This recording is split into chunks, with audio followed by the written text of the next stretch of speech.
इतिहास गवाह है, युद्ध वही जीतता है जिसकी सप्लाई चेन लोहे की तरह मजबूत हो।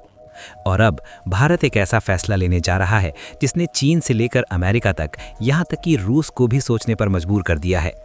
हम सब सोच रहे थे कि भारतीय वायुसेना अपने पुराने AN-32 को बदलने के लिए कोई सामान्य मीडियम ट्रांसपोर्ट एयरक्राफ्ट खरीदेगी, लेकिन अचानक कहानी में मोड़ आया। भारतीय वायुसेना ने अपनी शर्तें बदल दी। अब ज़रूरत सिर्फ 18 से 20 टन उठाने वाले विमान की नहीं थी। अब भारत चाहता है 35 से 40 टन उठाने वाला युद्ध बाहुबली, यानी जो सिर्फ AN-32 की जगह ना ले बल्कि भारी एयरलिफ्ट की कमी भी पूरी करे। यहीं से ये कहानी साधारण खरीद से बदलकर रणनीति क्रांति बन जाती है। और फिर जापान ने दरवाज़ा खोला। अब तक जापान ने अपने हथियार और बड़े सैन्य प्लेटफॉर्म बहुत कम देशों को दिए हैं, लेकिन अचानक भारत के लिए दरवाज़ा खुलता है।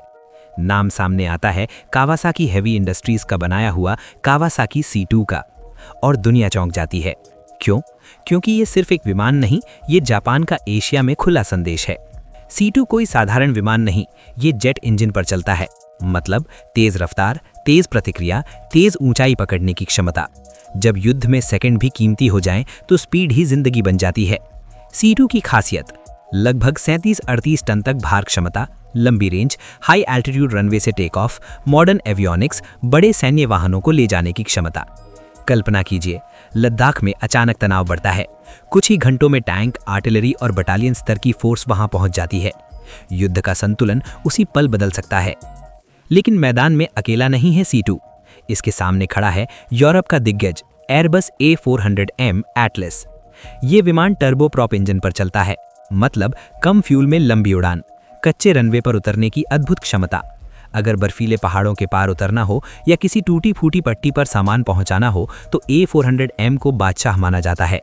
अब सवाल ये है कि भारत को चाहिए तेज शेर या मजबूत हाथी। भारतीय वायुसेना 2026 में मल्टी रोल ट्रांसपोर्ट एयरक्राफ्ट का टेंडर निकालने जा रही है। अब लक्ष्य साफ है: 35-40 टन क्षमता, multi role, high altitude operation, long range, युद्ध और राहत दोनों में उपयोग। इस एक शर्त ने कई विमानों को रेस से बाहर कर दिया, जैसे लॉकहीड मार्टिन का C-130J सुपर हर्क्यूलिस, एम्ब्रेयर का C-390 मिलेनियम। अब मुकाबला लगभग C2 और A400M के बीच सिमट चुका है। ऊपर बोइंग C-17 ग्लोब मास्टर 3, बीच में C2 या A400M, नीचे एयरबस C-295। अगर ये ढांचा तैयार हो गया तो भारतीय वायुसेना की सप्लाई चेन 3 स्तर पर मजबूत हो जाएगी। युद्ध हो, राहत अभियान हो या सर्जिकल स्ट्राइक, हर स्तर पर तैयार जवाब। अब सबसे संवेदनशील पहलू: चीन की रणनीति है भारत को चारों ओर से दबाव में रखना। लेकिन अगर भारत और जापान लॉजिस्टिक रूप से जुड़ जाते हैं तो इंडो पैसिफिक में शक्ति संतुलन बदल सकता है। C2 की लंबी रेंज हिंद महासागर से लेकर पूर्वी एशिया तक सप्लाई लाइन बना सकती है। अगर कभी मलक्का स्ट्रेट, साउथ चाइना सी या ताइवान के पास तनाव बढ़े तो भारत सिर्फ दर्शक में ही रहेगा, वो सक्रिय सप्लाई पार्टनर बन सकता है। अगर भारत C2 चुनता है तो जापान को वैश्विक रक्षा बाजार में नई एंट्री मिलेगी और भारत को मिल सकता है टेक्नोलॉजी ट्रांसफर। सोचिए, आज हम खरीद रहे हैं, कल हम खुद बना भी सकते हैं। ये सिर्फ खरीद नहीं, भविष्य की इंडस्ट्री का बीज है। फैसला आसान नहीं। A400M सिद्ध, परखा हुआ, कई देशों में ऑपरेशनल। C2 तेज, मॉडर्न और जापान के साथ नई रणनीतिक धुरी। भारत को तय करना है क्या प्राथमिकता है: स्पीड, मल्टी थिएटर ऑपरेशन, कच्चे runway, technology transfer, Indo Pacific रणनीति। ये 2030 का भारत, ऊपर C-17, बीच में C2 या A400M, नीचे C-295। 3 स्तर, 3 ताकत, 1 लक्ष्य: तेज और अडिग सप्लाई।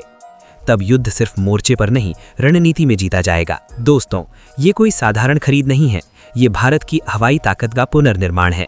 ये इंडो पैसिफिक में शक्ति संतुलन का नया अध्याय है। अगर जापान और भारत एक साथ खड़े होते हैं तो ये विमान मशीन नहीं, एशिया की नई पहचान बन सकता है।